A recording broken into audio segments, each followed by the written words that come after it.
Hello, my name is John, and today we'll be reading The Impeachment Delusion by Bill Murchison on Townhall, posted May 23rd, 2017.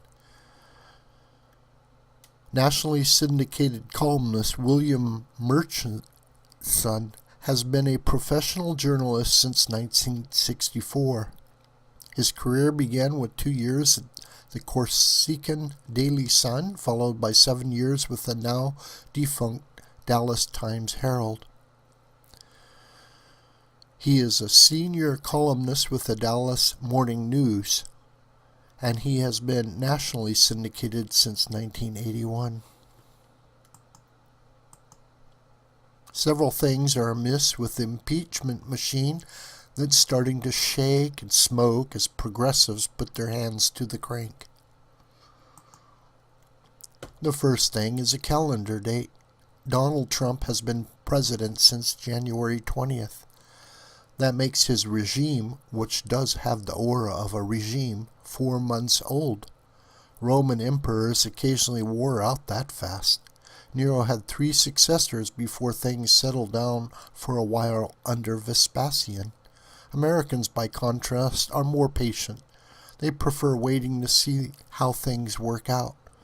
Talk of leveraging Trump from power at this early hour looks a little previous, as my southern forebears were given to saying. It looks all the more so on account of the fragile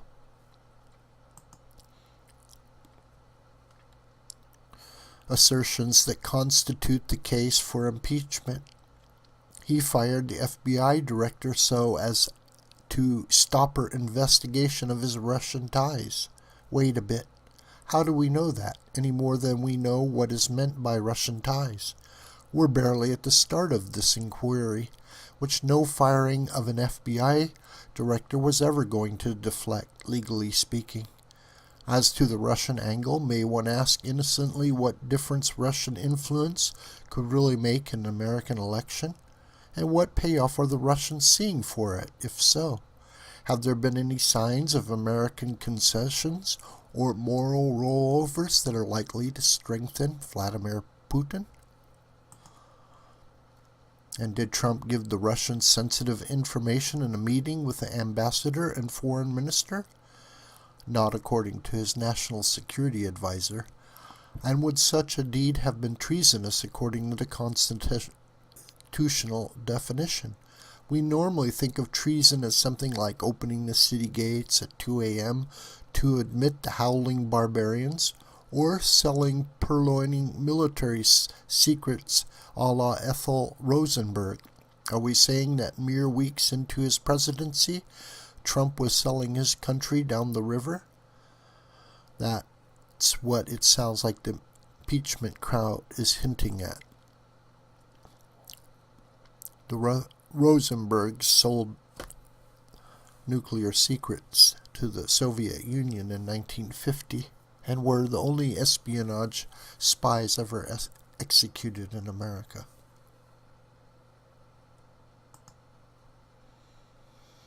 Trump wrote, "Terrible, just found out that Obama had my wires tapped in Trump Tower just before the victory. Nothing found. This is McCarthyism." Continuing with our reading. The unaccountable nature of our incumbent president. 1 minute all you hear from him is angry tweets. The next minute he's charming the Saudis and the Israelis. Makes it easy to suspect him. Easier still to wish you might wake up one day and find Mike Pence running the country. That doesn't change the circumstances. Though reporters, bloggers, and high-powered Democrats sharpening their hatchets for impeachment and memories of Watergate are starting to festoon political commentary. The fabled establishment has completely written off a man it regards as unworthy of his office, says the New York Times' Ross Douthat, a supposed conservative. He's at war with the institutions that surround him because he behaves consistently erratically and perhaps criminally as well. Oh, come on, Ross. At war? Really? Wars have two or more contending parties. A perception could take hold in certain quarters. Here may be the greater threat to national peace, such as it is, that the establishment promoted impeachment as a first step toward resuming full, unchallenged power in 2020. It would not make for a pretty picture. Americans slicing up each other over impeachment rather than taking the painful steps necessary to reform the tax code and do something about health care before Obamacare cracks and craters financially. Political power games of the sort beloved in our nation's capital, where everything in the world is political and nothing else matters, have catastrophic potential.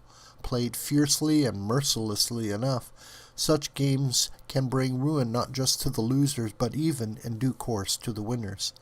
They exhaust and deplete and demoralize. The times are soured and ill-mannered enough.